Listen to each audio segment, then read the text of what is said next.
Welcome to another episode of Let's Be Mindful. Today, I have a special guest with us, all the way from the UK, Mr. Raj Gorcia. He is a leadership coach as well as a spiritual guide. Raj, thank you very much for joining. If you don't mind, could you go ahead and introduce yourself and then tell us what it exactly is a spiritual guide? Yeah, so thanks for having me on. So Raj Gorcia from London, like you said, and spiritual guide is a hard one to describe sometimes because I have the other title of leadership coach, right? Mhm. And I really see life is spiritual. I see everything as spiritual. But when I guide someone, when I call myself a spiritual guide, I'm really guiding them towards their center, right? Mhm. Guiding them towards their center, to who they are, underneath all of the layers. And then the leadership coach part is about creating our life, living our life, going for whatever we want, right? Those kind of skills, that kind of energy. So that's basically Okay. what I do. I'm running a retreat this year, which is exciting. I coach people one to one. I have groups, I have meditations, and all sorts of other ways that I do this work, let's say. Oh, well, I want to hear a little bit about the retreat. Let's just jump right in. I want to hear about the retreat. Where will it Yeah. be? Okay, awesome. Yeah, so it's in Tanzania, Africa. I went to Tanzania. Look, okay, I know we Yeah. are used to saying Tanzania, but the way they say it in Africa is Tanzania, right? I've been to Yes. Africa just a couple of times. Okay, tell me more because I love Tanzania. I went to the Serengeti last year. So where is it in Tanzania? Yeah, so it's in a place that most people would never know about because basically I've got a friend who's moved there. And her family used to run all of these welfare projects for like 30 years. So it's in a Mhm. place called Mtwara, right? It's right at the south where Mozambique is. Yeah, no one really will know it Mhm. ever. Like even when I went there, the guys were asking me like, "Why are you here? What's going on?" Mhm. It's just locals around, right? They don't really see Mhm. someone like me there. So it's in a place where I'm only the second ever person to host a retreat there. But it's Wow.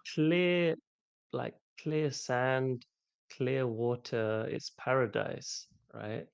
So yeah, Okay, it's gonna be I there, gotta and look then that I'm up. also gonna take people safari, and then take people to all of the things like Zanzibar and all of that, all the cool stuff, right? Oh, wow. Okay, spell the name of that city, please, because I wanna look it up. Yeah, yeah. So it's Mtwara, Mtwara. That is a goal of mine to host retreats. I think it's beautiful that you're doing it in Mhm. Africa and especially in such a beautiful place in Zanzibar last year. I mean, that was and I travel, Raj. I'm Yeah. telling you, that was the most beautiful beach I've ever seen in my life. Um, I mean, turquoise, bright blue water, white sand. Mm. If you have not been to Tanzania or Zanzibar, I would encourage anybody to go. And yes, the Serengeti. I mean, it's the home of the Yeah. Serengeti. So, how many days is your retreat?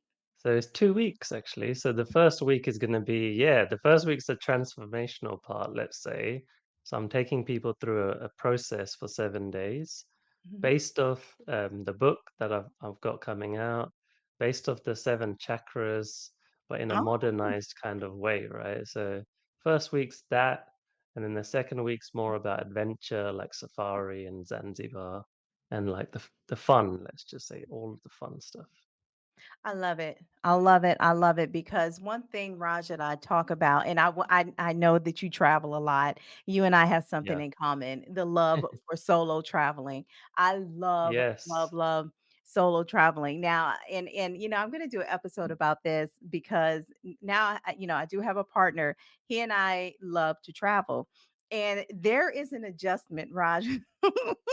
When you are used to solo traveling and now you have a Yeah. partner and now you gotta do, the trips together, it is an adjustment, and not that it's a negative Mm, adjustment, but there is an adjustment, like, Raj, I don't know if you've, because I know well, let's talk a little bit about your solo trips because I know you've done a mm. whole lot of solo traveling, so tell us, like, some of the places you've gone, and maybe some of your favorite places. Yeah, so I took about close to 2 years out of work completely, right? I left my very well-paid corporate job, and it was only meant to be like a 3-month break. So Mhm, I went to South America, I went to Costa Rica, and then I mhm, went into like South America, Colombia, and then it turned into this whole like thing, this like lifestyle, this thing I was exploring for close to 2 years, right? So I mhm, went to Colombia as one of my favorites. Peru was one of my favorites.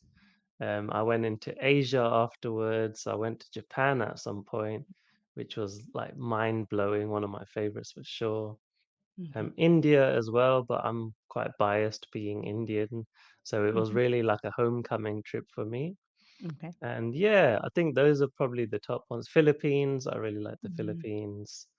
So yeah, there's so many favorites to choose from, but yeah, I loved the solo travel because it got me out of my comfort zone, you know? It made mhm, me who I really am outside of my usual connections, friends, family. It mhm, made me really like learn what do I like, how do I manage myself, how do I show up with strangers, how do I mhm. get myself around the country, how do I spend all of those things. Mm. Now, I encourage everyone to take a solo trip, especially if you've never been, because to your point, Raj, I feel like it allows you to discover self. And if you've always been dependent upon someone else and you've never been independent, you've never, especially people that I work with who've been in marriages for a very, very long time, and then they are divorced, and it's like, well, who am I? You knew who you were when you were Yeah. married, you knew who you were when you were full-time mom, and now you're on your own. It's like, well, who am I? And I think a solo trip is one of the best ways to find out, one, how strong you really are, because you're it's like bravery to be able to pick up and go somewhere Mm. where you don't know the language, you don't know a soul, go to the next town, check into a hotel, do the solo thing, just try it. Yeah. I wish you much, much success on your retreat. That is a hugely, hugely a goal of mine. But when is your retreat? So we can So let it's folks know. in the yes, on the 19th of November Oh, it's coming up. until Okay. the 4th. So it's coming up soon. Yeah. So would you consider yourself a highly spiritual individual? Yeah, Okay. definitely. Do you then believe in manifesting? Yeah, that's Okay. a really good question because I never used to. I never used to think I used to think it was just this thing people talk about. Mm-hmm. But like in my words, in my kind of logical spiritual way, that's some people call me that, right? Logical spiritual. I see Mm-hmm. it as like if I'm in my highest energy, if I'm living and listening to my intuition, Mm-hmm. then things appear somehow because I'm in that vibration, right? And Mm-hmm. that's what manifesting is all about, right? Am I in this vibration to even hear it and to even like act on certain things, right? So and I'm big into manifesting, and sometimes I can tell you the stress of life can get you at a low vibrational state. Even though we say, oh, think positively and all of that, right? But sometimes, Raj, it's not that easy. So do you have Mm. like a maybe a technique that you can recommend for someone who might be at a low vibrational state? Yeah, so there's a few things, but as you say that, what comes up for me most is a chant, right? Some kind of mantra chanting. And that's quite big for me. I call myself a modern day yogi, and I'm Okay. living life, I'm having a business and all that stuff, but everything's grounded in the yogic principles, right? And one of them is using things like mantra sound Mhm, vibrations. So sometimes repeating a sound vibration, it could be the sound of Om, right? Sometimes. And it mhm, doesn't have to be like you believe in something, you believe in a religion or anything. That doesn't have to even be an Indian thing. It's just this is a sound vibration. You chant it for a few minutes and mhm, look for yourself. Do you notice any changes in your heart? So mhm. that's what I'd suggest. If it's like a quick thing, sound is so powerful because it vibrates the whole body. Now they have some sound healing apps. I know my boyfriend, he do you recommend those sound healing apps? I guess you know what I'm talking about then. He's Yeah, like, yeah. "What?" Those are great. Yeah, because like, it forces you to just listen, right? And Okay. receive at the same time, because there's a Mhm, lot of actions we can take sometimes to free our minds, like breath practices. I always encourage breath practices because mhm, instantly you're shifted. Or awareness practices, like sit there mhm, for a few minutes doing nothing but watching your breath. And then mm, things like sound, it's like listen, focus mhm, your attention on something, and then mhm. all that fog starts clearing up, I find. A few minutes ago, you because I would love, and this could be a very selfish question, but I would love for you to go back and talk about when you said that you left a very high paying job. What kind of career did you have before you went on your exploration of self? Yeah, so my career has always been in consulting, right? So Okay. things like data and analytics and Hmm. IT. It's Hmm. quite different to what I do now, Hmm. but it's also got some crossover, right? So my whole career for about 10 years or 11 years was understanding a business and what does the business need to have success. Hmm. And some of those things are, okay, let's look at the operations of a business. Let's collect information. How can we use information? And then I was always that person who was between the business leaders and then helping them use information and research and stuff like that to drive the business forward, right? So you left it behind. And you Yeah. went on your own now. Did how did you how did that what did that look like? Because Raj, I'm asking because there's so many people who have that dream Mm. of doing so, of leaving corporate America and starting over. So if you don't mind, if you could just maybe let us know that process because a lot of people would love to do what you've done. Yeah. So basically, I started building my practice and my skills actually initially, building my skills as a coach, Hmm. building my skills with my voice, guiding meditations and things like that. And then I Okay. just started doing it, right? Like I had my corporate career. For me, it was, I've never been comfortable like burning my bridges behind and saying, okay, let's just dive into something. I Hmm. don't think that part's for everyone. Some people kind of like that buzz of it, right? Hmm. Me, for sure, it was about building this thing on the side, getting really good at it. Like I spent hundreds and hundreds of hours coaching people, like getting confident, seeing transformation, increasing my fees over time. Like I Hmm. started charging in dollars, like let's just say $5 for a session with me, hardly anything. And Hmm. then just got more confident, double it, let's double it, let's double it. Because the Hmm. results are paying, right? They're getting that much Yeah. value. Mhm. So yeah, I think for me and everyone listening, I'd say it's about the work, like Mhm. getting good at something and Mhm. then knowing how valuable it is, creating some kind of plan in terms of where do you want to go, what do you want to stand for, Mhm. and just keep on going, right? Like even Mhm. for me now, I have these moments where I'm, do I really want to do this? What do I want to do next? So Mhm. constantly like rebirthing my ideas and thinking, what would I want to do now? Okay, I want to run Mhm. a retreat. Maybe I don't want to do so much coaching. I want to run a retreat now. So I always tell people, listen to the intuition, the thing that wants to come out in you, and Mhm. just start acting on it, right? Rather than like what someone else is doing or what good Mhm. is meant to look like. That stuff's Mhm. okay, but I say that intuition, the driving force, is way more Absolutely. powerful, right? Just go for that. Mhm. Definitely have a goal of leaving corporate America. I've been in corporate America a long Yeah. time. I'm a new empty nester, and I Mm, have 2 grandkids, and I'm like, you know what? It's maybe it's time for me to explore this world. And being in corporate America a long time, I'm like, okay, been there, kind of done that. Okay, so you talked about yeah. intuition, and we know that women have, I don't know, I'm going to say women definitely have stronger intuition than men. I said it, and I'm going to stand behind it. Now, you work mostly with women, female clients, right? Yeah, Okay. yeah. And now my thing is I'm a relationship expert. I help women and men, not just I'm not I don't just say I'm only working with women, but men, you gotta want to get the help. You gotta want to get the help. Yeah, But so I work with men and women, and finding either healing from a divorce, breakup, and finding love again. But we know finding love again means finding themselves. Really, it starts with them because people think, oh, well, I'm going to heal from that breakup, that relationship by getting up under somebody else. And it's like, girl, yeah.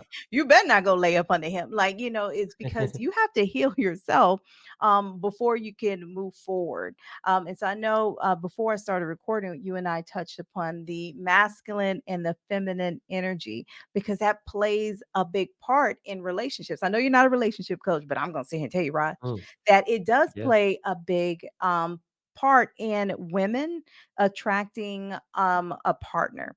And why? Why, B? Why does it play? Well, let me tell you, because after my divorce, I struggled big time with dating, big time, big time. And it was because I had, my divorce, my marriage changed my attachment style.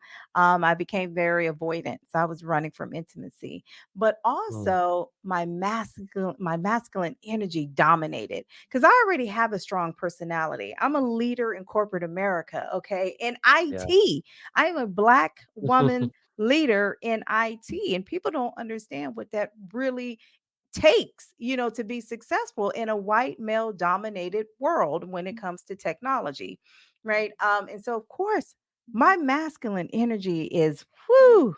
So what would you say if you were to describe your what masculine and feminine energy is, how would you describe it? Yeah, so I would describe it as a dance, right? I Okay. describe it as a dance.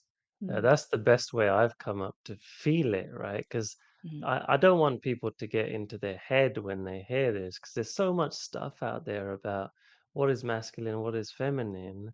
I mhm. always want to bring people into the actual experience of it, right? Okay. Like a dance, right? So in a dance, you sometimes make a move, right? You're the one leading the move and let's go for it. And then sometimes there has to be this surrender and like being led by something.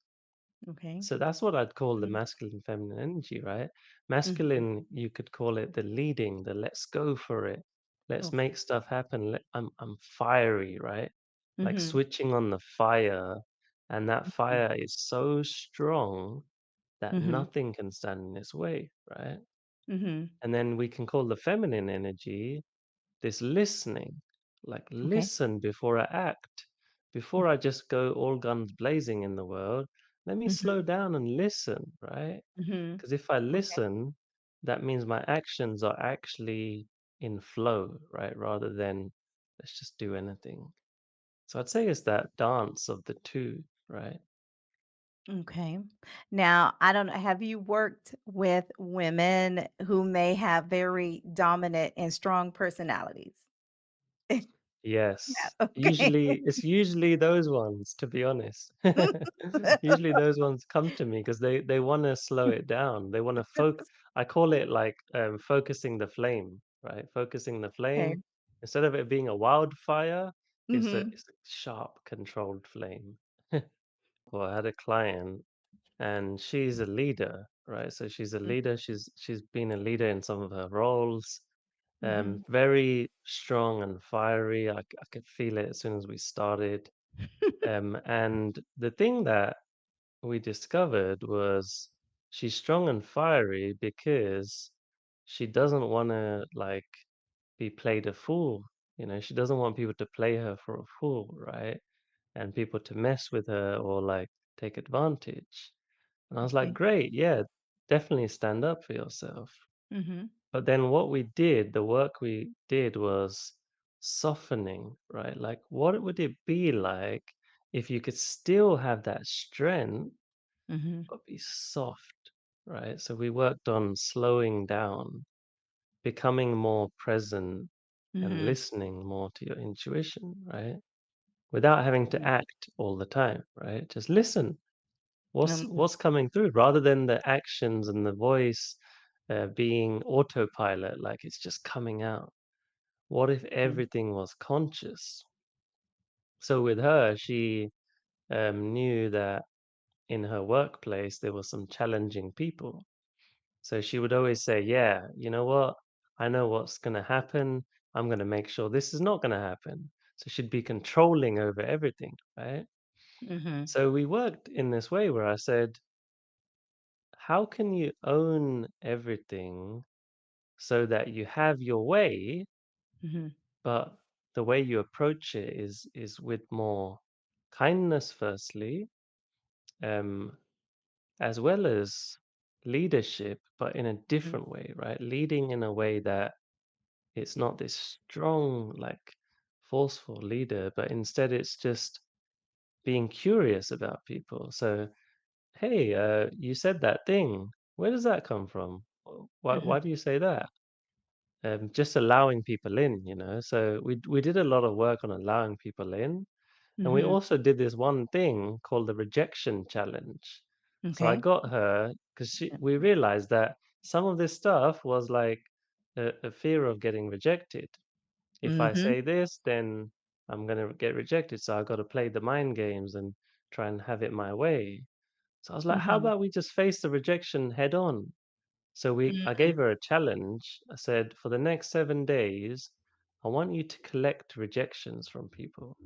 I Oh, want you to say okay. things to people where you sense that they're going to reject you, Mhm. just because then you'll never be scared of it ever again, right? So I got her Mhm. simple things sometimes, like go into McDonald's and ask them for a free burger, right? Something very simple like that, right? Just to keep it Uh-huh. playful and fun. And she was like, "Okay, I'll do that. It's challenging, but I'll do it." And then I said, "Go and ask a family member something. Ask Mhm. them for a favor. I won't share exactly, but ask them for Mm. something." Mhm. Oh, yeah, I feel rejected when that happens. Go and ask someone at work for something Mhm. that you want them to do something for you. Mhm. Okay, that feels scary, but I'm gonna do it, right? So stuff Mhm. like that means she's owning this this kind of like insecurity that's there. She's owning it. She's allowing herself to feel things rather Mhm. than, hey, I got to fight all these things away. So it's all about Mhm. softening. I could Mm, see that though, because it's like a layer of protection. You are protecting that's yourself it. from being hurt. Because Yeah, who wants to, who wants to voluntarily be hurt? But yeah. I guess I can definitely see that. And I don't care what you're healing from, everybody's a work in progress. I Mm, don't think people are fully like, "Ooh, I'm healed." And all yeah. of that is fully behind me because triggers, the world is full of triggers, and you could easily be triggered into showing that side of you that is now healed, right? But it can Mm, definitely reappear. So I am a work in progress when it comes to so excuse my language, Raj, but it is the name of my book. It's Ladies Leave Your Dick at Home. So I yeah. am, more like I'm better at it, but I can tell you I'm a hop in a second away from literally bringing my masculine energy, my dick, back to the Mhm. forefront. It's not something you're easily healed from. Okay, so where do you think because I know like it has to be something, right? Whether they were raised a certain way or life circumstances, that's really creating that dominant energy in some women. Where do you think that is coming from? Yeah, that's a good question. I think it's individual based on everyone, right? Like everyone has their own story. Mhm. Sometimes I noticed it might be like their relationship with men in general, Mhm. which most of us we pick up from our parents, right? Like, Mhm. what's my first relationship ever with a man or with a woman is from mom and dad, right? So Mhm. sometimes those like little things that might have happened when we were younger, and it's not like it doesn't even have to be traumatic things, just our general role model of Mhm, what a man and woman is like. Sometimes it comes from that. That's what I've noticed. mhm. Now, I did a reel about this. I want to say, and it is one of my reels that kind of went viral, right? I mean, not like millions of views, but it went kind of viral. Yeah. But I did a reel about because I've been on this quest to try to be more feminine, right? I've been on that quest, and I will say am a lot more feminine today than I was, let's say, 3 years ago or even 2 years ago. I'm constantly working on myself, but when you talk about like our experiences, right? And the reel that I did was my mother's Chinese, my dad is black, my parents are still married, almost 51 years. My parents are still happily married. Um, they raised my mother's traditionally Chinese. Okay. When I tell you it's Yeah. a very, she's not like, oh, whatever you like. Like, that's not my mother. Okay. Let me it's not my mom, but my mom is a very nurturing, giving woman, like a and Mm. she's still a helicopter mom. Okay, she didn't expect that one at all. But she's very giving. She's very my mom is very feminine. Not and when I say feminine, I don't mean, oh, I'm wearing dresses and I have makeup on every day. No, that's not what I'm talking about. My mother, as you were describing, like she pauses, she listens, she comes from her feelings. Like, I do have the blessings of having two different dynamics of parents, but both of my parents raised us to be very masculine, and they didn't do it intentionally, but they did it. Like my mom was always have your own. Make sure you get your education. Have your own money. Don't depend on anybody else. Be independent. And then Mm. my father, on the other hand, is have your own. Don't depend on a man. Get out there and be strong. And then next thing you know, you got this strong woman that doesn't know how to be more. Like you described, Raj. Mm. Pausing, thinking, being curious. Now, when you're too busy making and taking action, repeatable action.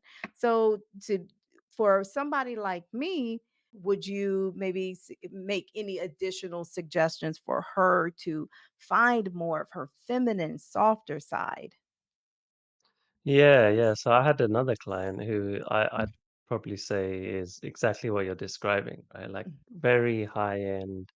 Um, and what I did with her was like even in her relationship, I asked her like, yeah, I'm sure that you're the one that leads the relationship all the time, right? And she's like, Mhm. yeah.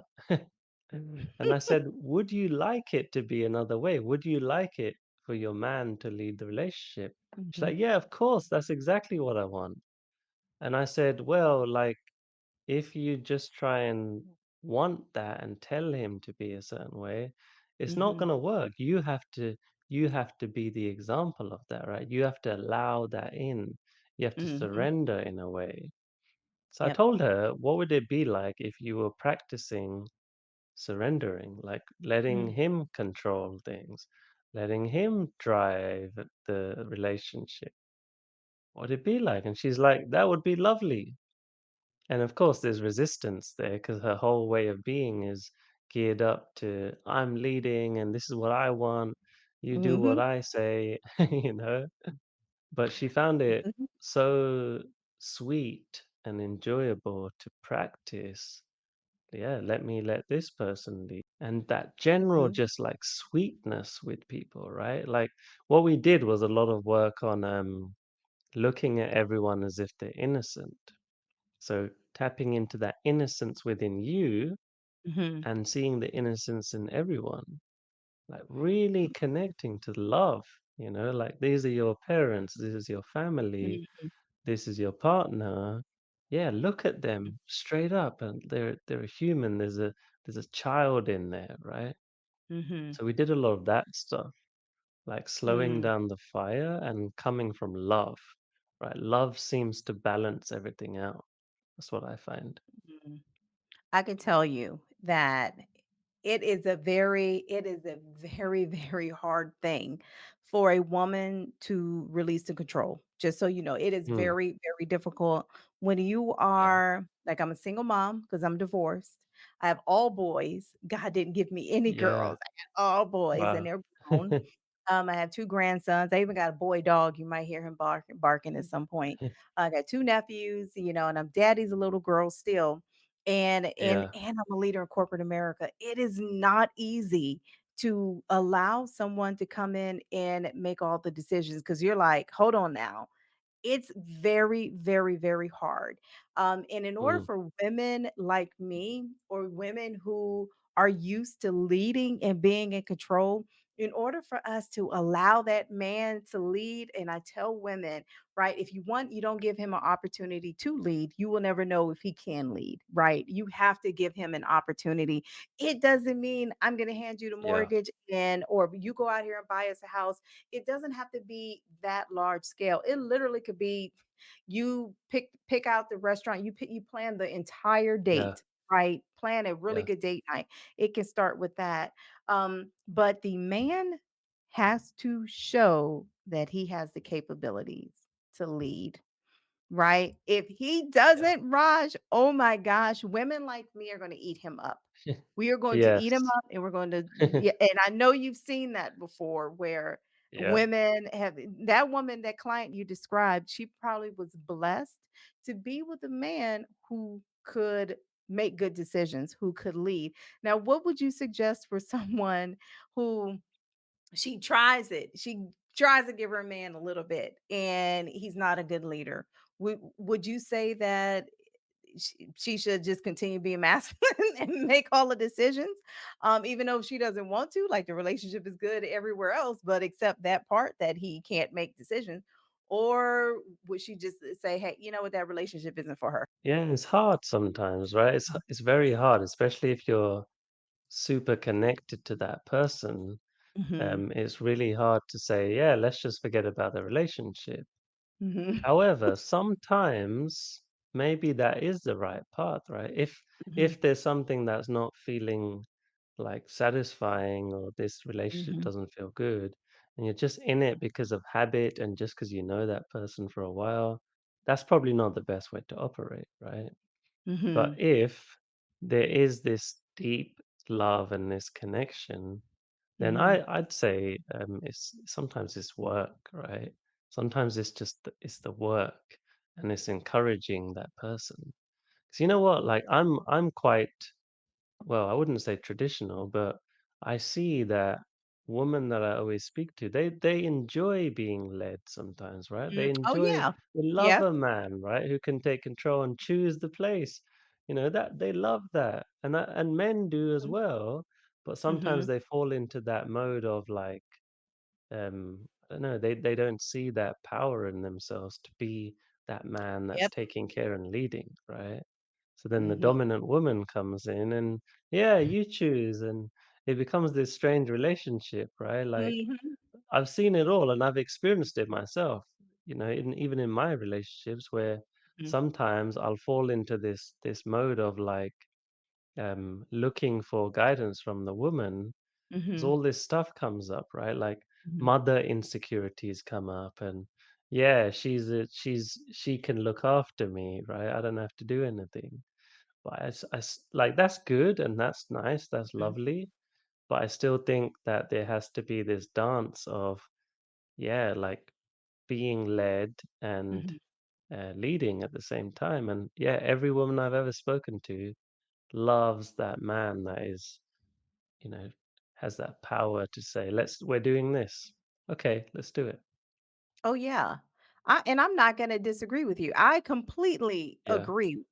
All the women I know, and I know I'm not gonna say 100% of the women. I think it's gonna be between 80 and 90% of women, Mm, because there are women who just prefer to lead, right? And then yeah. there are men who prefer to be led. And those people Yeah. work well. Just, every relationship doesn't have to be where the man is the dominant leader, right?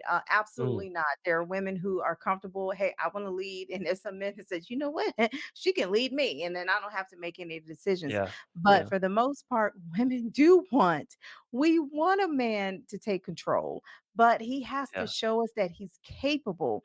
And one Mm. thing, like I would tell women, is give him a chance. Start small because you'll build his confidence, right? And then he'll Yes. become more and more confident. And then you can scale a little more back. And then next thing you know, you'll have that man who's really confident in himself because he's probably Mm. never been given a chance to really lead the relationship because it's women out here. We women are dominating these days.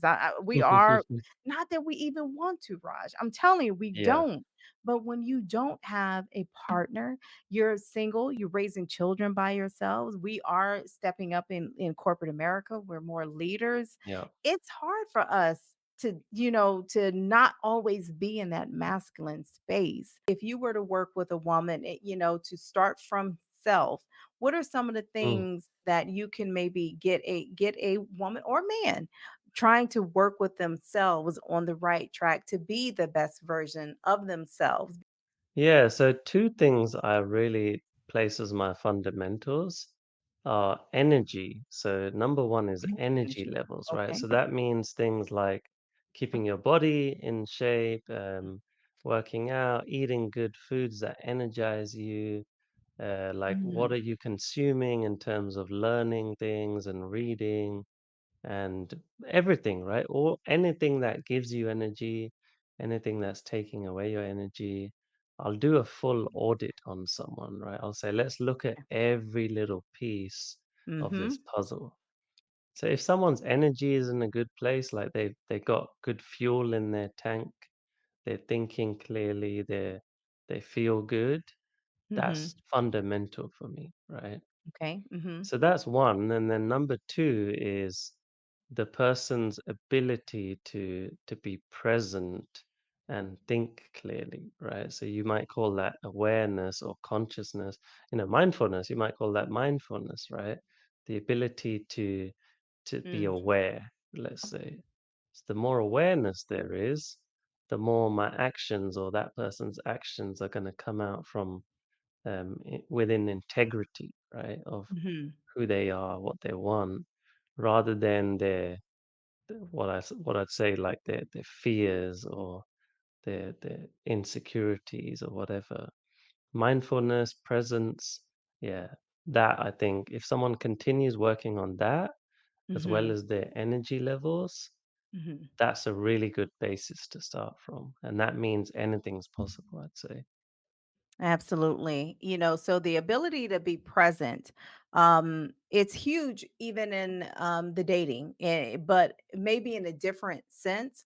But Mm, one thing that I very much so preach, especially, I don't know if you've studied like the attachment styles, right? And then we have an anxious attachment style, and they have a hard time being present. They To me, out of all of the attachment styles, like, they have a hardest time of just being present because the forward thinking is causing the anxiety, like, oh, we only went on 2 dates. Does he love me yet? And oh, he's not calling me. Oh, he must be with somebody else. That anxious attachment style, right? And so you have to tell them, like, you got to come back to being present right here. mm. What is it right here, right now, that you can either honor, appreciate, and not go so far into the future. Do you also say that doing all that can really help with your confidence? Is that more so like number one, energy building confidence as well? Yeah, I'd say so, definitely. Like let's say that you're eating good foods and you feel good, right? It Mm-hmm. means because I found that a lot of the anxieties or tension came because the system, the fuel in the system wasn't so good, right? Like I Mm-hmm. wasn't putting great things in there. I wasn't really moving my body. And when I Mm-hmm. started doing all of that, like the energy could start flowing, right? And you get these Mm-hmm. feelings of like bliss and peace, right? So Mm-hmm. that means that someone can be confident in how they speak and how they act, right? Or it at least gives them the potential, it gives them the potential. And then I think the other thing that comes up is like, okay, you have the potential if you're keeping yourself well, But then the other thing to look at is all of the like mindset blocks. You know, Mhm. that's a big one when it comes to confidence. Because yeah, you can have good energy, but if you haven't Mhm. looked at some of these mindset blocks, Mhm. um, yeah, it doesn't really matter sometimes. You know, if you got good energy, but this same block keeps coming up, so it's hard to Mhm. be confident, or can be harder, let's say. Oh, yes. And a lot of people have those blocks that keep them from living, not to sound cliche, but keeps them from living their best life because Yeah. of those mental blocks. And in the dating world, a lot of times those mental blocks can lead to self-sabotaging. Everything's going great in a relationship and it might be going too well. And then you're like, ding, ding, ding, what can I do to, cause some drama? I'm going to self sabotage. And so that's why it is so important to work on yourself, to your point, those mindset blocks, because I tell people, you can go out here and meet the most perfect man. Okay. You really can. But attracting him and keeping him are not the same. They are not the same Mm. because of those mindset blocks. Um, those things creep up in your relationships. Now, where do you stand on meditation? Do you think that's a beneficial practice? How often, let's say, do you recommend your clients to meditate, and do you meditate? Yeah. Yeah, yeah, definitely. Actually, it's one of the things that I guide myself, right? So I'll run sessions where I'm guiding people through meditation. So it's huge for me. It's Mhm, one of the like big tools that I've got in my toolbox. So I'd mhm, always mhm, recommend people to meditate, and I'd even guide sessions. So if I'm coaching someone, I'll mm, guide a meditative session, right? So let's do mhm, this based on what you want, or that let's do this based on the challenges, and it will send people into that whole different brainwave, right? mhm, So things can be released, or we can have an open mind to things.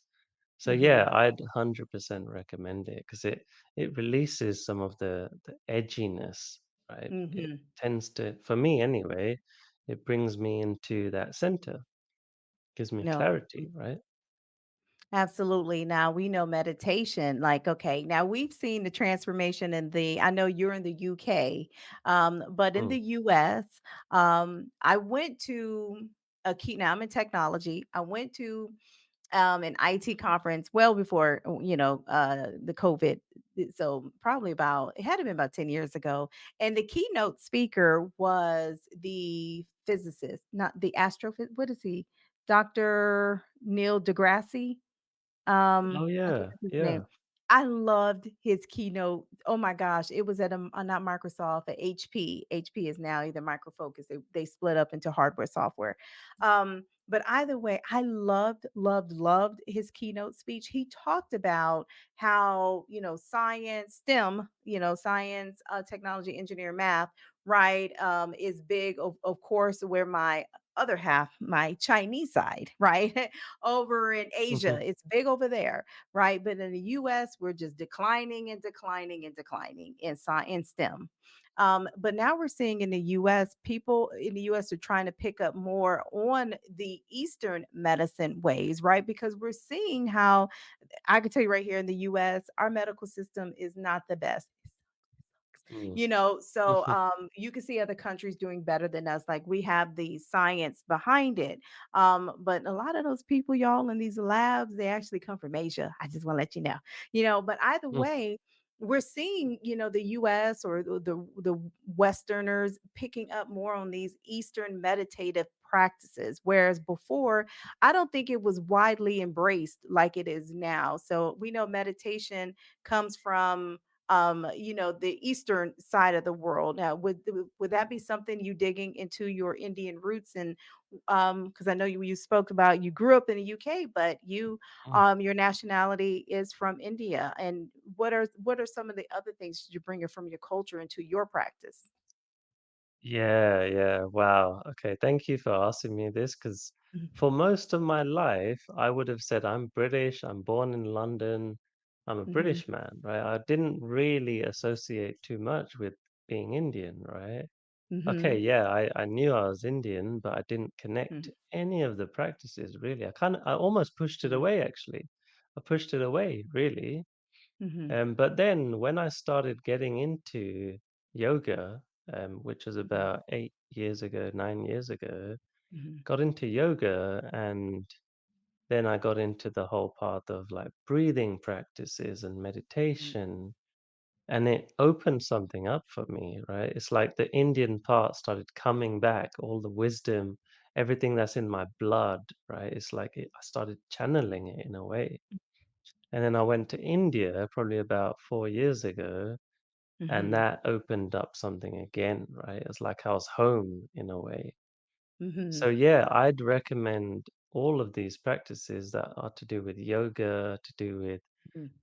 even like Ayurvedic cooking, right? All of that stuff is so powerful because it's a science. Like things like that some of these Indian practices, they talk about it in a very scientific way of this is how we prepare the food because of this, because of your type of like energy that you've got. So stuff like that, and there's even things like astrology that are popular.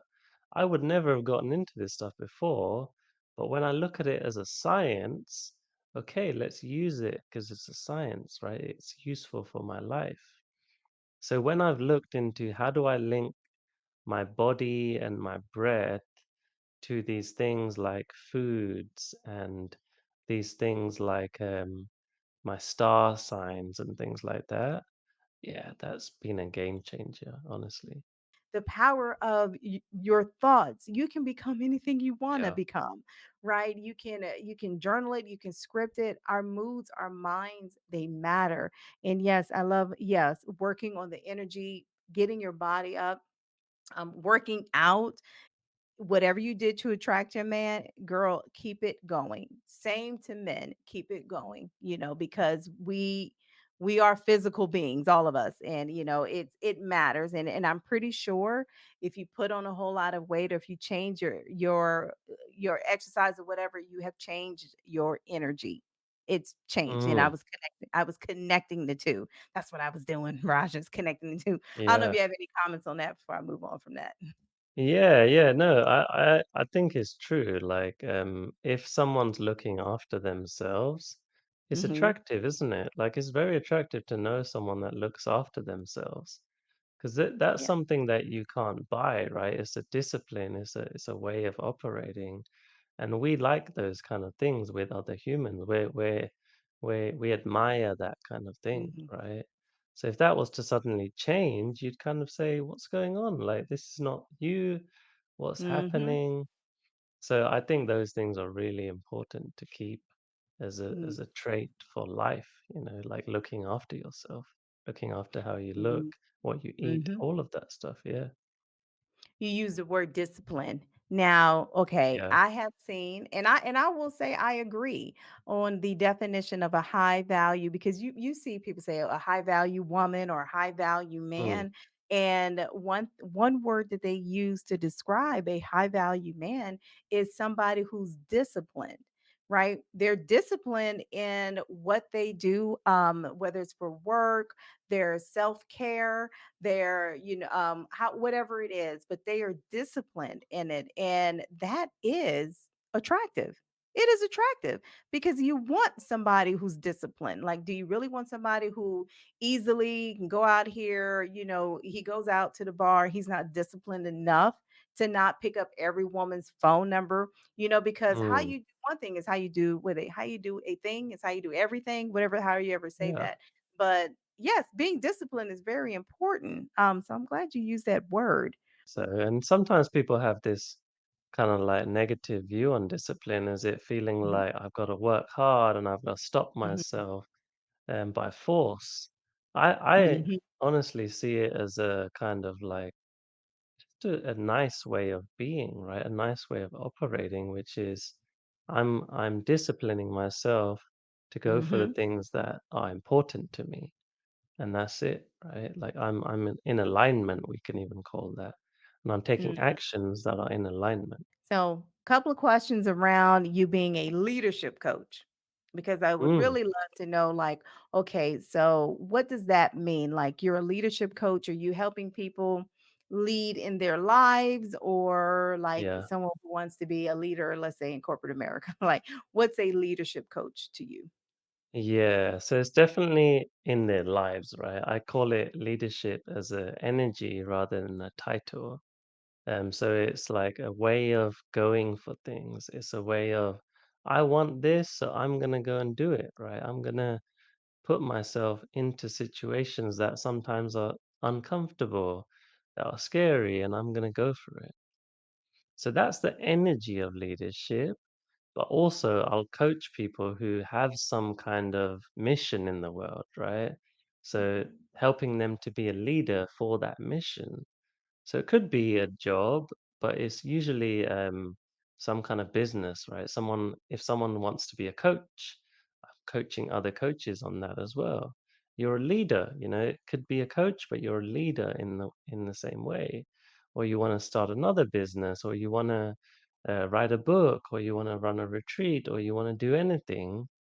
All of that requires like this energy of leadership to say, okay, I have to step up. I have to go for this. I have to take actions. So that's really what it's about. Okay, it's holding people accountable, right? You say you want to reach a Yeah. goal, and we hold them accountable to that goal, and we help them Yeah. recognize the things that stand in their way of reaching that goal. So, okay, I love the phrase leadership coach and spiritual guide, even though I know they're very different from one another, but Yeah. you got to have Yeah. both. I'm highly spiritual. I do believe you have Yeah. to have both because something has to guide you. There's a higher Exactly. being, however you see it, but there is, I believe in the universe and shifting of energies, right? I absolutely do believe in that. Um, Yeah. Okay, so if you don't mind, I kind of want to go back and tie this to the the retreat.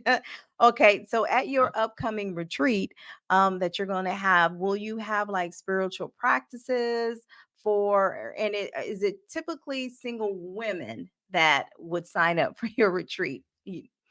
Yeah, generally, and it's funny because I didn't even know that that's what would happen, but Mhm, generally I'll work with people who are single, right? They're single mhm, and they have some kind of mission that they want to create or start, or they're already doing something. mhm. Generally, someone who's in going through this kind of transition phase, Yep. right? So they're looking for their next like phase in life. And Mhm, often it's people that are single, people that want to start some kind of business or a new career or something like mhm, that. So yeah, what we'll do in the retreat is going to be some practices like mhm, I'm going to be guiding some Kundalini yoga practices, some mm, breathing, movement. I'm going to be guiding some meditations, mhm. and there's going to be some special like ceremonies, let's call it. Like I've got Okay. one fire ceremony where we're going to burn stuff, let go of stuff, Mm, mm, and just throw it into the fire, right? So there's a mm, few things planned. I've got some practical things planned like that, as well as connecting to the country, right? Like we're going to go to a school, and this school has, like, I went to the school last year, and they were touching mhm, my skin, saying, like, they don't know what this person looks like, right? What is this? He's brown, but his hair is different. He kind of looks like me, but he's not. Stuff like mhm, that, like going to these very authentic experiences, and that's mm, part of the transformation process for the retreat, right? So there's these mhm. themes for each day. I've got like themes for each day based on what we're gonna do. Mhm. But then it's like some of them are practical things, some of them are experiential things in the country, right? I fully believe that single women, and because I had a single woman ask me, like, she said, "Look, we women are putting in all this work on ourselves. What about the men? Why?" I Yeah. know. And look, and I will say there are men out here who are also into growth. You're one of them, right? You're absolutely Mm, one of them. But yeah, are men going into these retreats working with me or you at the rate that women are? No, they're not, right? no. Should they? Absolutely, right? because I'm just gonna mention this. I did a video on this, but uh, I didn't make this article up. Okay, somebody wrote it. I can't remember if it was USA Today or Washington Post, but how men are becoming more and more lonely than they were in previous years. And I know that Yeah. know that's because they're not working on themselves like women are. Women are leveling up. Women are recognizing toxic behaviors and they're like, Mm. not gonna go for that. I'm good. I'm good over here going to retreats like Raj by myself, solo, doing my thing, traveling the world because we're not in a place where we have to deal with that toxic behavior anymore. No, but I've heard something similar in the UK, right? I think Mhm, in the UK, the mental health is always like biased towards men. Like men have worse mental health because they mhm, don't talk to anyone. They don't mm, share it. They just keep it this strong face. And I still say there's still strength in just sharing, right? It doesn't mean mhm, you lose anything. Just mm. someone to talk to sometimes is always helpful. And It yeah, is. definitely the statistics here are the same with men struggling a bit more because of that isolation, let's say. But you could think when boys are little, what do we tell them? Don't cry. Yeah. That's what girls do, stuff like that. And that was many years ago. Now we know, like, better, you do better. And now I know, like, that's not the way to be, because it has caused these men to not be able to really speak about their feelings. Mm. And we as a society, we have to do better. We have to do better with that. So if your kids are young, encourage them to be able to speak out their feelings and their emotions, so they don't keep things bottled in because that's not healthy. It's not healthy. Well, I will tell you, I 100% wish you much luck. I can't wait. Please keep in touch and let me know how the retreat is, how it goes, because I'm very, very interested in, doing retreats in 2024. So, and I'm so Nice. happy that you have been able to leave corporate America, and have your own business. So, want to give you an opportunity to speak about your business, how people can get in touch with you, and some of the things you have on your horizon. Yeah, thank you. So Mhm, there's a few things, right? Like there's one-to-one coaching with me, which is obviously limited in spaces, but spaces open up, there's mhm, always opportunities to do that where I'll work with someone specifically, right? They get whatever they want because it's tailored towards them, right? So that's one mhm, option. The second option is in 2024. mhm, Probably at the beginning, I'm going to be launching a group program, mhm, which is going to be freedom focused, right? It's about creating more freedom in your life, mm, starting from within. So these things we spoke about, like energy optimization, mhm, presence, and some of the mind stuff. And then mhm, also looking at what would a free life look like? Does that mean you have some income or you have a business that you enjoy doing? So that group program is going to be all the same type of people that want that kind of stuff mhm, brought together, right? Which is really fun, I find, like everyone coming together. So that's that. And then I'm probably going to run another retreat next year. Not sure on the dates. It might be in Tanzania again, or it might be somewhere else. Let's kind of mhm, see. But yeah, if anyone's interested in the experience of travel as well as inner travel, as I call it, then that mhm. will be coming up.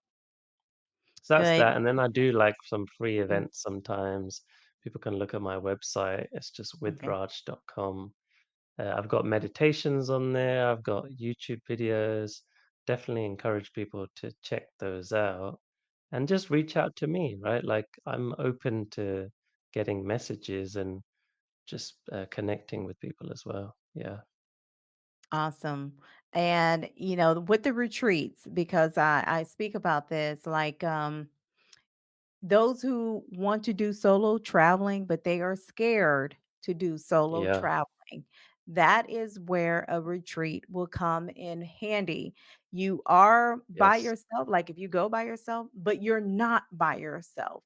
And that's why women who are scared to just jump out and say, well, I want to go to China by myself. Well, there might be a retreat there. And Yeah, it's a bunch of guided activities where you're not alone. And that's why I highly encourage people to, that's a great option. So you don't have to be by yourself, but you're by yourself, but you're not by yourself. definitely. So, Raj, I thank you. I thank you tremendously for joining yet another episode of Let's Be Mindful, where we talk about any and everything related to relationships. As a reminder, y'all, please be kind out there because you never know what people are dealing with. So, I'm huge on just please, y'all, just take a step back and maybe put yourself in their situation and just be kind because it literally costs you nothing to be kind to somebody. So, everyone, please have a wonderful rest of your day and take care. Thank you.